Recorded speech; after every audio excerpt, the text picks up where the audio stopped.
Alright, so I'm going to be showing how to open up and disassemble this Lenovo Flex 5-14IIL05. So we're going to be using a T5 or Torx 5 screwdriver to remove all the screws from the bottom. Alright, looks like a couple of them are already missing, so I don't know if this screw is going to just fall out or if it's stuck in there. Okay, there we go, it was kind of stuck. So there's 3 back there, and then you got 4 in the front here. Looks like there's also 1 on either side here, but they have like some kind of warranty sticker there. So we're gonna have to remove that as well. Okay. So 9 screws in total. You want to keep them all in order because they are different size, shape, and lengths. If I didn't already mention, the way I do that is I put them flat side down like that on my desk in the power and I remove them. So the ones in the back are longer, the ones in the front are shorter, and we'll find out what the ones in the middle are once I get those out. So let's see here, we'll get this one on the side. Oh, actually, it looks like whoever worked on this put different screws. So there's a Square Trade warranty sticker here. So they must have had Square Trade do some work on it at some point, and they switched it to looks like PH or JIS1 screws. Okay, so yeah, I don't know what the original screws, usually Lenovo doesn't do that kind of thing, so I don't know. Wow, those screws are much longer. I wonder if they actually took the screws from there and then, I don't know, these screws are super long, so I don't know what's up with that. That's why you kind of don't want to just copy my screw layout and stuff, because you never know whatever somebody did with it. Alright, we're going to pop it out. I'm using my fingernails in this gap and I'm pushing with my thumbs on the palm rest here, and that kind of causes it to kind of separate. Okay, as you can see, we're going to now carefully close that, and let's see if I can get back in there. Oh, it closed itself. Okay, also it's starting itself up, so I need to make sure to shut it down. Alright, I'm getting in there. I'm going to pull with my thumb, or pull with my fingers and push down with my thumb, and then slide my fingernail in there. And there we go, it popped up. Okay, and here you go. That's what it looks like under the cover, and this is what it looks like inside the computer. So there's an M.2 PCIe NVMe SSD here. Alright, let me make sure it's off. It's just running non-stop, doing nothing. So I'm going to hold the power button. Oh, make sure it turns off. It turned itself back on. Turn off, please. Okay, so I'll turn it off. I'm going to flip this back over, shake it out because there's stuff that's falling out of it, and we don't want that inside the computer. Alright, one of the screws seems to have just came loose and just fell out. So we got to be careful here. I'm going to tighten these screws. It looks like they were coming loose. Alright, and it looks like one of the hinge screws came out over here, so we'll tighten that, and we'll tighten this one. Alright, I'm going to have to dust this off because it's pretty dusty. There's also dust in here, so let me do that real quick and I'll be back. I'll see you guys in a bit. We're most likely going to replace the SSD and then do a clean install of Windows on it because it's having issues starting up, and I have a feeling it might be because of the SSD, but there's some weird stuff going on in here. Look at that. It's like somebody jabbed it with a big Phillips screwdriver. Alright, I'll be back.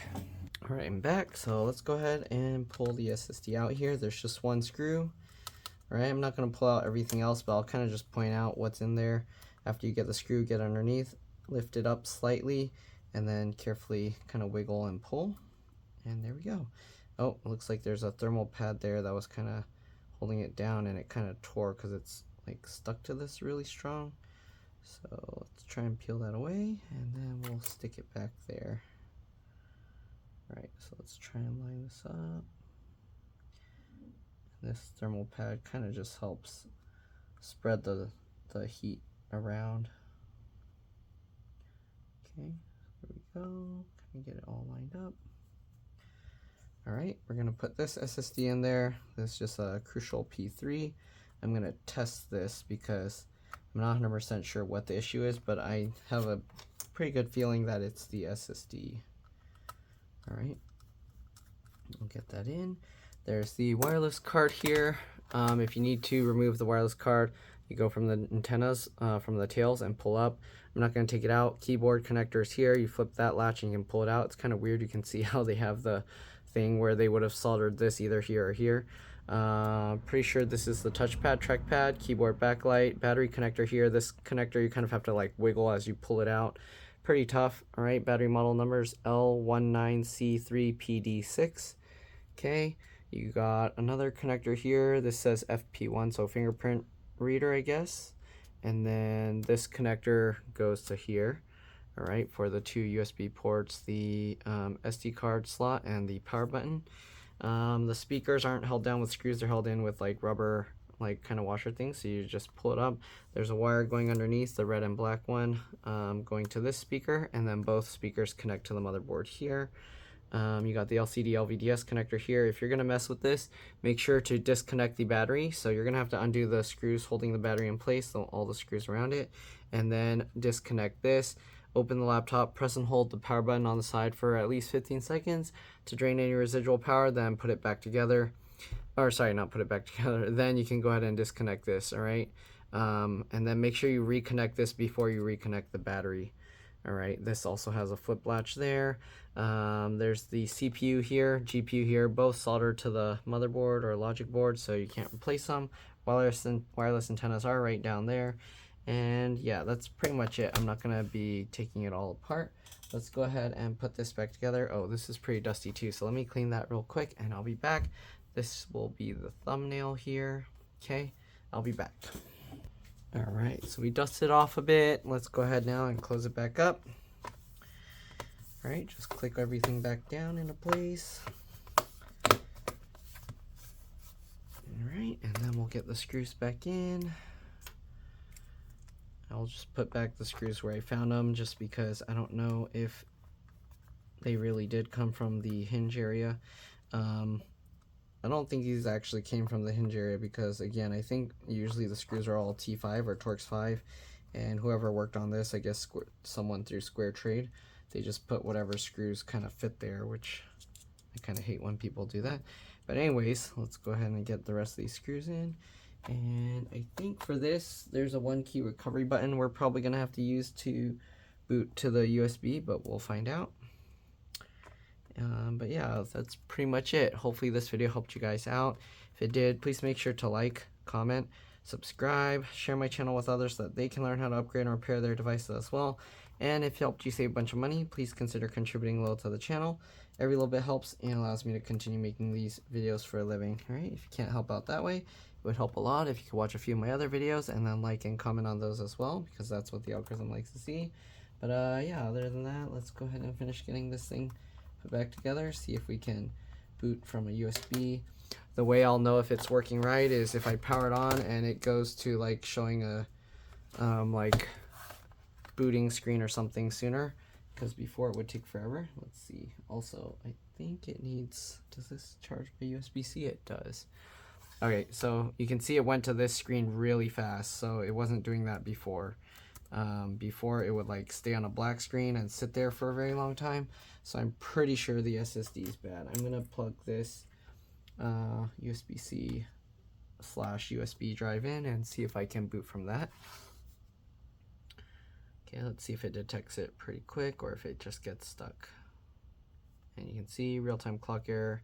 That means the BIOS got reset. Oh, it can't boot from my USB because this one is like a combo drive. So it's looking for UEFI, security, whatever stuff. So let me go ahead and, I don't know if they had Windows 11 on their drive. I'm going to try a Windows 11 drive first, just because usually if people have the Windows 11 license, they want Windows 11 on their computer. So I'm going to power it up again. We'll wait for it, see what it does. Again, normally you have to use the 1-key recovery button, so instead of powering it up with the power button, you use a little pin or folded out paper clip, press on that, and then you can actually choose the boot device. You can do boot menu, you can go to the BIOS and all of that stuff. So it looks like it's doing something, it's starting up. If it does the solid little circle, then it's going to be doing the Windows 11. I think it's automatically trying to boot my Windows 11 USB. If it starts spinning that circle, then we're good to go, and we'll end the video there. All right, it's still going. There you go. So we should be good to go. It's going to load the Windows 11 installer, and yeah, that's pretty much it. Again, hopefully this video helped you guys out. If it did, like, comment, subscribe, share my channel with others so that they can learn how to upgrade and repair their devices as well. And again, if it helped you save a bunch of money, please consider contributing a little to the channel. Every little bit helps, allows me to continue making these videos for a living. Again, if you can't help out that way, it would help a lot if you could watch a few of my other videos and then like and comment on those as well, because that's what the algorithm likes to see. Other than that, I think we're good to go. We're going to go to custom install. I can see the 1TB SSD, and we're just going to continue. So yeah, that's pretty much it. Thanks for watching, and I'll see you on the next one. Let's drop this. Bye.